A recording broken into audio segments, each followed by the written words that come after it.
Bonjour à tous et bienvenue dans votre rendez-vous de la mi-journée. Aujourd'hui, j'ai le plaisir de recevoir Michael Dahan. Bonjour. Bonjour. Vous êtes délégué Région Sud et Community Manager du KKL. Bienvenue. Merci. Michael, nous avons réalisé ensemble il y a moins de 2 semaines un voyage qui, je crois, nous a tous profondément marqué. Un voyage en Israël entouré de 40 autres journalistes français organisé par le KKL et qui nous a permis de nous rendre compte de la situation actuelle. J'imagine que comme moi, vous êtes très bouleversé par ces rencontres, par ce que vous avez vu. Moi, j'ai l'impression de ne pas être encore rentré d'Israël, d'avoir une partie de moi sur place encore, à Kfar Aza, dans le kibbutz, qu'on a eu l'occasion de marcher avec la délégation, avec Olivier Rafovitch, le porte-parole de l'armée israélienne, porte-parole francophone de l'armée israélienne. Et j'ai une partie de moi-même est restée là-bas, restée aussi à Reim, sur les lieux du Nova Festival. Et je suis encore hanté par les images des maisons détruites, brûlées, de m'imaginer ce qui a pu se passer le 7 octobre sur place, avec les hommes, les femmes, les enfants qui ont subi toutes les atrocités commises par les barbares du Hamas et leurs complices. Et j'en suis encore bouleversé à titre personnel. J'ai été vraiment marqué par ce moment, encore plus que lors de notre premier voyage. Et pourtant, on était allé 3 semaines après le 7 octobre. Là, on était dans un état de sidération face à la situation. Et avec un peu de recul, avec le temps qui passe, le temps fait toujours son œuvre. On est allé là dans un moment où empli d'émotions. Je crois que les journalistes étaient français qui nous ont accompagnés et tu étais sur place. Ça nous a permis de voir l'horreur en direct. Oui, et pas à travers forcément des images ou des films sur les réseaux sociaux, parce qu'on a vu énormément de choses depuis 4 mois. Mais c'est vrai que le voir de nos yeux, c'est autre chose. Exactement, c'est de le voir de nos yeux et puis voir aussi, mais il faut en parler, de la réalité de la guerre, parce qu'il y a une guerre qui est en cours. À Kfar Aza, on est à 5 km à vol d'oiseau de Gaza. Donc on a vu l'enclave de Gaza en direct, on a entendu les bruits des avions, on a entendu le bruit des bombardements en cours à ce moment-là. On a vu les fumées suite aux bombardements. Donc, le sol tremblait en fait. Le sol tremblait, donc c'est la réalité de la guerre. C'est pas une guerre facile, c'est une guerre très difficile pour le peuple d'Israël qui doit la mener pour retrouver sa sécurité. C'est une guerre compliquée parce qu'en face aussi il y a des civils palestiniens et c'est pas honteux. Qui sont aussi victimes de cette guerre. Et c'est pas honteux de le dire, il faut le dire. Voilà, ils sont victimes de la guerre, sont victimes du Hamas. Voilà, et on espère que après cette guerre, on puisse sortir avec quelque chose de positif, que du mal sorte quelque chose de bien, comme on dit, et que on puisse retrouver d'abord que justice soit faite pour les victimes du 7 octobre, et que la sécurité pour le peuple d'Israël, quel qu'il soit, puisque pas que des Juifs qui ont été tués le 7 octobre, même si ça a été le plus grand pogrom depuis le début du XXIe siècle. Il y a aussi d'autres Israéliens et des étrangers qui étaient présents, qui travaillaient en Israël et qui ont été victimes de la barbarie islamiste du Hamas. Je me rappelle ce qu'a dit Olivier Rafovitch, le porte-parole de Tsahal, à la fin de la visite du kibbutz Kfar Aza. Il nous a tous dit, attention, là peut-être vous êtes émus, mais il va y avoir un contre-coup. Dans quelques jours, peut-être que vous allez pleurer sans comprendre pourquoi. Peut-être que vous allez avoir du mal à dormir. Peut-être que vous allez avoir du mal à manger. Et donc, il faut évacuer aussi, digérer ce qu'on a vu parce que c'est extrêmement violent. Oui, c'était d'une très grande violence à Kfar Aza de voir... en fait, on est rentré dans l'intimité des familles. On est rentré dans leur salle de bain, dans leur chambre à coucher. Et on a, d'une certaine manière, les terroristes ont violé dans tous les sens du terme l'intimité de ces familles en rentrant dans leur maison, en les tuant, les assassinant, en violant, en brûlant. Et on pourrait utiliser beaucoup de verbes du dictionnaire français, mais on est rentré dans leur intimité en regardant, en rentrant dans leur salle de bain, dans leur toilette, dans leur cuisine, dans leur chambre. Et cette intimité a été complètement dévastée. Et moi, j'ai le souvenir aussi des nombres qui sont marqués, des chiffres qui sont marqués sur les maisons Sur les façades des maisons. sur les façades des maisons du kibbutz. Alors, qui montraient, voilà, l'armée est rentrée, a trouvé des corps, 1, 2, 3, 4. Ça a été visé telle date, voilà. C'est un décompte macabre. C'est un décompte qui était nécessaire. Et c'est la réalité de la guerre en cours et de récupérer les corps et de leur donner, de leur faire retrouver une dignité, de les enterrer comme il se doit. Et ça m'a marqué. Et comme je vous disais au début, je suis encore là-bas. Comme je suis encore à Reim, sur les lieux du festival. Alors justement, il y a eu un autre moment fort effectivement dans ce voyage, c'est cette plantation des arbres sur le lieu du festival Nova où des dizaines de jeunes âgés de moins de 30 ans ont perdu la vie. Comme pour dire finalement, là où des terroristes ont frappé, il y aura de nouveau la vie. C'était vraiment ça aussi l'intention du KKL derrière la plantation de ces arbres? Le KKL, c'est sa mission première depuis des années de planter des arbres en Israël. Depuis 120 ans, ça a été de collecter des fonds dans toutes les communautés juives de par le monde pour acheter des terres et construire l'État d'Israël, de faire partie de la construction de ce qui a permis la création de l'État d'Israël en 1948. Et ce travail-là, on a continué à le faire. Reim, le festival Nova, s'est déroulé sur un terrain, un parc vague, on va dire. Mais c'est un parc du KKL qui appartient au KKL et où on peut, bien sûr, on peut organiser, c'était une rave party, mais c'est aussi un lieu où les familles de la région venaient se retrouver pour se balader, pour pique-niquer. C'est ça la réalité à quelques kilomètres de Gaza, mais on était dans une situation plutôt, on va dire, calme. Et donc, le Nova Festival s'est déroulé là-bas et puis ça s'est transformé en parc de l'horreur et ce qu'on a pu voir ensemble avec aussi la délégation. D'abord, on a planté des arbres. Ça a été un moment symbolique très fort. Et je crois que celles et ceux qui nous ont accompagnés ce jour-là l'ont ressenti vraiment dans leur chair, dans leur cœur, dans leur tripes, si on peut dire comme ça. Et de planter un arbre en la mémoire des disparus, c'est aussi le signe de notre religion, du judaïsme. La résilience aussi. La résilience et la résilience du peuple d'Israël. La vie continue. Mais ils sont avec nous, ils nous accompagnent et on a planté des arbres et puis comme tu l'as pu le voir juste à quelques mètres de là, il y a tous les petits panneaux avec les photos sur un endroit très très petit. On a les 360 parce qu'il y a eu 360 victimes ou quelque chose comme ça, des victimes du Nova Festival en particulier. Et on a aussi des otages parce qu'il y a aussi des otages parmi les personnes qui sont présentes. Et il y a aussi la photo des otages, des otages qui ont été effectivement, soit certains ont pu s'en sortir, ont pu fuir dans des conditions. On continue aujourd'hui à voir des films de survivants du Nova Festival qu'on voit sur les réseaux sociaux, de voir dans quelles conditions, par quel miracle ils ont pu s'en sortir.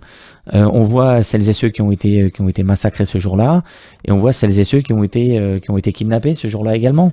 Et donc il y a toutes ces photos. On est dans un mémorial. C'est déjà devenu un mémorial. C'est déjà on a croisé beaucoup de voitures d'Israéliens, de touristes spontanément qui venaient sur le lieu parce que le lieu est ouvert à tous. Oui, il y a beaucoup d'Israéliens, il y a beaucoup de civils qui viennent, il y a beaucoup de soldats aussi qui viennent voir la réalité des lieux. Il y a des unités de jeunes. Alors, je pense que c'est celles et ceux qui sont en classe aujourd'hui qui sont en formation, qui sont pas au combat, mais qui viennent voir la réalité de ce que c'est que Reim. Et que Reim, on doit le porter, on le porte aussi. C'est un nouveau mémorial du martyr juif. Je fais pas de comparatif avec ce qui s'est passé avant, mais malheureusement, c'est un nouveau mémorial comme on a eu des endroits où des massacres de juifs ont eu lieu, comme on a pu l'avoir en Ukraine, en Pologne, à la fin du 19e siècle, avec des pogroms géants dans les villes d'Ukraine, dans les villes de l'Est de l'Europe. Et aujourd'hui, malheureusement, sur la terre d'Israël, on a aussi vu un pogrom se dérouler en direct. Et aujourd'hui, cette journée a été très particulière, hein. Elle a été très, très poignante, très impressionnante. Et on se le répète encore, mais il y a un morceau de nous qui est resté là-bas et on dort pas très bien. Je dors pas très bien moi non plus, comme beaucoup d'entre nous. J'ai le sentiment aussi qu'on est tous un peu liés, ces 40 personnes qui avons participé à cette délégation, parce qu'on a partagé. C'est vrai, parce qu'on a partagé cette émotion ensemble et au même moment. Et oui. peut-être de manière différente en termes d'expression corporelle ou sur le moment. Mais les images de Kfar Aza et de Re'im me hantent à titre personnel. Ça me hante, ça va me hanter longtemps. Malgré les épreuves de chacun dans notre vie, c'est quelque chose qui m'a marqué très profondément. Et je pense que le KKL a raison. On fait des voyages comme ça depuis des années. Ça fait une dizaine d'années qu'on le fait pour montrer la réalité de la société israélienne. Là, on est dans des circonstances qui sont plus qu'exceptionnelles et on avait besoin de refaire un deuxième voyage. D'habitude, on en fait un par an. Là, on en a fait 2 en 3 mois. Et je pense qu'on en fera d'autres. Parce qu'on a besoin de continuer à témoigner, compte, oui. À témoigner de la réalité, à témoigner de ce qui s'est passé le 7 octobre et de ce qui s'est passé après. C'est-à-dire que la guerre qui est en cours, c'est pas une guerre pour... et ça n'est pas c'est pas une guerre pour tuer des... C'est pas une guerre pour tuer des civils palestiniens, c'est une guerre pour que l'État d'Israël retrouve sa sécurité. Après qu'il y ait des comptes à régler et des comptes à rendre, la démocratie israélienne est suffisamment forte pour mettre en place une commission d'enquête, comme elle a pu le faire après la guerre de Kippour, comme elle a pu le faire après les 2 guerres du Liban. Elle le fera bien entendu pour la guerre du 7 octobre. Et c'est le peuple israélien qui décidera après de ce qu'il fera avec ses dirigeants. Le peuple israélien est souverain et il décidera dans son ensemble. On sent malgré tout la pression, la menace qu'il y a sur Israël, parce qu'on a eu l'occasion évidemment d'aller dans l'enveloppe de Gaza, comme nous a dit notre guide, qui était particulièrement poignante, mais aussi on est allé dans le nord, à la frontière libanaise, et là on sent aussi la menace du Hezbollah qui est là, des villages entiers, des milliers de personnes qui ont été déplacées en Israël. C'est une réalité. Dans les prochains mois, l'État hébreu va devoir affronter une situation extrêmement délicate. Alors elle l'affronte déjà dans une guerre un peu, une sorte de guerre d'usure, bien sûr, en cours, avec des dégâts pour l'instant réduits, mais je dirais que c'est même pas une question de mois, ça peut être une question de jours ou d'heures.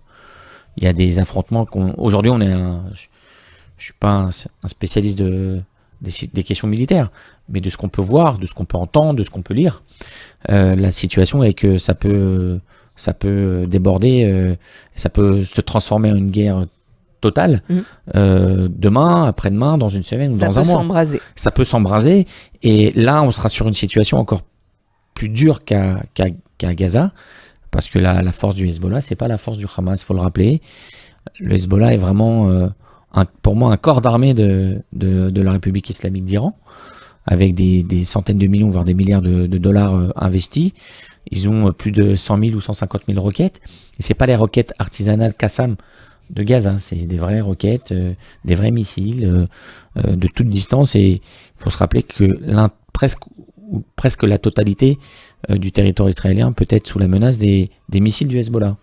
Heureusement qu'il y a Iron Dome, heureusement qu'il y a le système Arrow, heureusement qu'il y a la fronde de David, David Sling, donc les 3 niveaux de défense antiaérienne. Mais on n'est pas à l'abri de tirs de saturation, on n'est pas à l'abri de gros dégâts. Il faut se rappeler 2 choses. La première chose, c'est que s'il n'y avait pas le dôme de fer, il y aurait des milliers de morts en Israël. Il faut se le rappeler. C'est toujours bien de rappeler que c'est pas une technologie militaire qui sauve des vies tous les jours. Et dans le sud, et dans le centre, et dans le nord du pays. Et la deuxième chose, c'est que en fait, ce qui s'est passé le 7 octobre, les analystes stratégiques pensaient que ça allait se passer plus tôt dans le nord. C'est-à-dire que le scénario du 7 octobre dans l'enveloppe de Gaza, de Otef Aza, ça devait se passer dans le nord avec pas les forces Nourba du Hamas, mais avec la force Radouane du Hezbollah. Et les scénarios avaient été écrits avec à peu près ce qu'on a pu voir le 7 octobre. Et malheureusement, ça s'est pas passé dans le sud et dans le nord malheureusement. Heureusement que ça s'est pas passé dans le nord, mais ça s'est passé dans le sud, alors qu'on était l'Israël était à ce moment-là moins préparé. Oui, c'est le cas de le dire. Alors on va revenir à des sujets un peu plus joyeux, votre activité avec le KKL. Ces prochaines semaines, hier soir a eu lieu une grande soirée à Nice avec le DDF, le Diaspora Defense France de Franck Tapiro. Donc c'est effectivement une association qui a été lancée il y a quelques mois suite aux attaques du 7 octobre. Vous soutenez typiquement ce type d'action et vous espérez potentiellement que ce type de soirée soit organisé ici à Marseille, dans la ville où accueille l'une des plus grandes communautés juives d'Europe. Exactement. Alors, de manière générale, il faut se dire que le KKL aujourd'hui est une initiative. Bien entendu, on collecte des fonds. Ça, vous le savez, c'est un peu. C'est la première vocation. C'est notre vocation de collecter des fonds, et puis on a pu le faire principalement aussi depuis le 7 octobre sur des missions d'urgence, sur des besoins en urgence. Et pour glisser un mot, également, on est en train de préparer, puisque le KKL de Jérusalem va mobiliser plus d'1 milliard de shekels pour la reconstruction des villes du Sud. Et on demande aussi la participation de tous nos donateurs en France, et en particulier à Marseille et dans sa région. Et ça, c'est notre premier élément. Mais le deuxième élément, c'est qu'on soutient toutes les actions nationales et locales. D'abord pour parler du 7 octobre. Deuxième chose, pour soutenir l'État d'Israël dans la situation, l'État d'Israël et le peuple d'Israël dans la situation actuelle. Et Diaspora Defense Forces, DDF, créé par Franck Tapiro. Donc, on connaît maintenant tous Franck Tapiro, qui est un publicitaire depuis de nombreuses années. Et Franck est venu à notre premier voyage du 28 au 31 octobre dernier. Et je crois de ce voyage est sorti son idée de Diaspora Defense Forces et d'organiser des conférences un peu partout, principalement à Paris, d'information, de communication sur la situation en Israël, et puis de donner des éléments de narratif, des éléments de communication, pour contrer tout ce qu'on peut entendre, toutes les fake news, tous les mensonges diffusés sur les réseaux sociaux, sur Twitter, sur X, sur Twitter, sur Insta, sur Facebook et autres. Et c'est un combat qui est légitime, qui est mené par Franck Tapiro, et il y a sa femme Charlotte, et puis il y a Stéphane Zibi. Donc hier soir, ils ont organisé la première réunion sur Nice. On a été presque 200 personnes. Il y a la volonté de créer un collectif aussi DDF, c'est en cours à Marseille. Donc ça peut être l'occasion de vous recevoir et d'en reparler. De relancer Franck et de lui dire voilà, de monter ce collectif. Le collectif, les réunions DDF, c'est pas le KKL. Le KKL est partie prenante, le KKL soutient, le KKL appuie, le KKL pousse pour organiser ce type d'événement, mais on accompagne. Voilà, on n'est pas dans une logique d'être omnipotent sur ce genre de sujet, mais on accompagne cela. Et je vois sur Marseille, on accompagne aussi des collectifs type Candle for Israel, qu'on aime beaucoup, qui nous ont beaucoup aidés aussi pendant la soirée de Kobi Peretz. On voit beaucoup de militantes. C'est important de dire que c'est beaucoup de militantes femmes qui se mobilisent dans la communauté à Marseille, à Nice ou même ailleurs. Je donne un exemple à Nice. Il y a une Afra Chatrala qui a organisé ce week-end. Il y a déjà plus de 200 inscrites. Et ils vont financer, avec l'argent collecté, ils vont financer un abri anti-roquettes en Israël. Donc c'est très concret. C'est très concret. Ouais. Là, il y a des choses nationales. Il y a des événements où on va parler de communication, de lutte contre la désinformation sur les réseaux sociaux. Et puis après, en local, il y a des actions. J'ai parlé de Candle for Israel. Je peux parler aussi de ce que, sous l'égide du Maccabi, de ce qu'ils vont faire dimanche. Oui, la course, effectivement. La course et la marche, les deux. La course, la marche pour appeler à la libération des otages.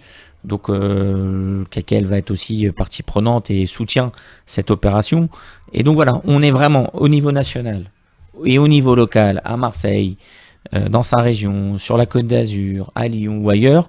On est vraiment on est là pour soutenir, on est là pour pousser, on est là pour agir avec les militants locaux, avec les structures locales, avec les consistoires locaux, avec les organisations militantes de la communauté, avec le CRIF dans chaque région.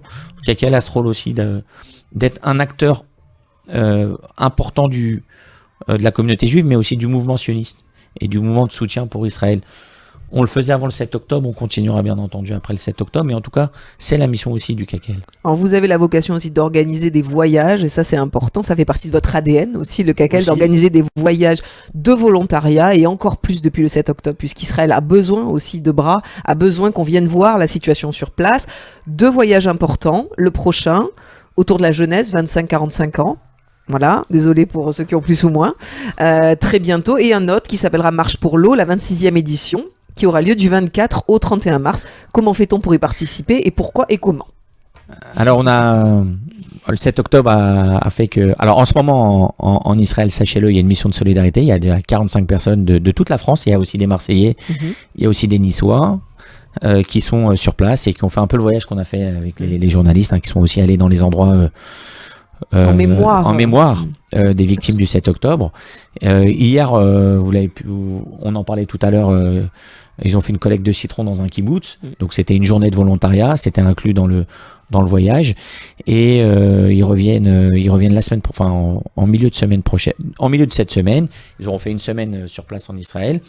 Et on organise encore 2 autres voyages à destination des jeunes actifs. Alors on va dire 25-45 ans, mais c'est toujours difficile de donner des tranches d'âge. Oui. Parce que, voilà. Si vous en avez 46, bon, je pense qu'il y a moyen d'y aller quand même. J'ai dépassé, mais je pourrais peut-être y aller aussi. Alors le voyage, c'est dans pas très longtemps, c'est dimanche prochain, du 18 au 22. On est sur un tarif vraiment à 950 €. C'est vraiment pas cher du tout, sachant qu'on sait un peu les prix des billets aujourd'hui pour aller en Israël. C'est pas moins de 600 €. Donc il reste encore quelques places. Vous pouvez contacter le bureau de Paris au 01 42 86 88 88, 01 42 86 88 88. Ou sur Internet, Ou sur Internet, sur le site du KKL, donc www.kkl.fr. Et donc le voyage des jeunes actifs du 18 au 22 février. Donc il reste encore des places. Vous pouvez vous inscrire toute cette semaine. Et on a notre historique, désormais, voyage qui s'appelle la Marche pour l'eau. Donc c'est la 26e édition. C'est le principe. Ça a toujours été le principe d'aller au mois de mars, donc quand la nature a fleuri, où il y a eu avant le chaud soleil d'été, d'aller soit dans le nord, soit dans le centre, soit dans le sud du pays, pour pouvoir aller au contact de la nature israélienne, de la société, mais de visiter vraiment Israël en faisant des randonnées, donc des randonnées de 7-8 km, voire 15 km il y a 2 niveaux de randonneurs, donc ça c'est le voyage de la marche pour l'eau. Et avec une particularité, puisqu'on est sur une situation post-7 octobre, il y aura en plus des randonnées, une journée spécifique pour faire du volontariat et d'aller aussi encore dans les kibbutz, aller à la cueillette, aider la société israélienne, aider le front intérieur pour aller cueillir, alors je sais pas si ça sera des citrons, des oranges ou autre, en tout cas cueillir quelque chose. Cueillir quelque chose et pour aider. Toujours. Pour aider. Voilà, ça fera partie aussi du voyage et que ça ne soit, on peut pas faire autrement aujourd'hui. Et là aussi, on peut aller sur le site internet kkl.fr. Vous appelez le numéro du KKL à Paris, le siège de Paris. Vous pouvez aussi nous appeler au siège, au bureau de Marseille. Hein. Vous avez aussi également les même à la radio. Vous pouvez même appeler à la radio parce qu'on vous donnera évidemment il y aura la possibilité de faire les nécessités. Donc voilà, 2 voyages. Du KKL encore d'ici le mois de mars. Disponible aussi, voilà, pour servir et rappeler aussi tout ce qui s'est passé depuis le 7 octobre. C'est toujours important et ça fait partie des vocations que vous avez au KKL France. Ça fait partie des vocations, ça fait partie de montrer la réalité d'Israël et d'être aux côtés de la société israélienne. Merci beaucoup Michael Dahan d'avoir été avec nous. C'était un plaisir de partager, de se revoir aussi 15 jours après ce voyage extrêmement éprouvant. Je remercie la radio, je te remercie, je remercie Jean-Jacques, président de la radio. Et c'est important de témoigner. Je pense que c'était un bon moment et j'ai pu dire quelques mots, quelques minutes et je pense qu'il faut continuer à témoigner de ce qui s'est passé. Et nous aurons évidemment l'occasion de retravailler ensemble puisqu'on prépare plein de belles choses avec le KKL dans les prochains mois, des expos photos, voilà, plein de la diffusion d'un film, enfin vraiment, on prépare plein de choses et évidemment les auditeurs, les auditrices de Radio JM pourront prendre connaissance de tout cela très rapidement. Exactement et merci beaucoup, merci à vous. À très vite. À très bientôt. Au revoir cette interview, n'hésitez pas à aller sur notre site internet radiojm.fr, nos réseaux sociaux, Instagram, Facebook et notre application Radio JM. Très bel après-midi à tous.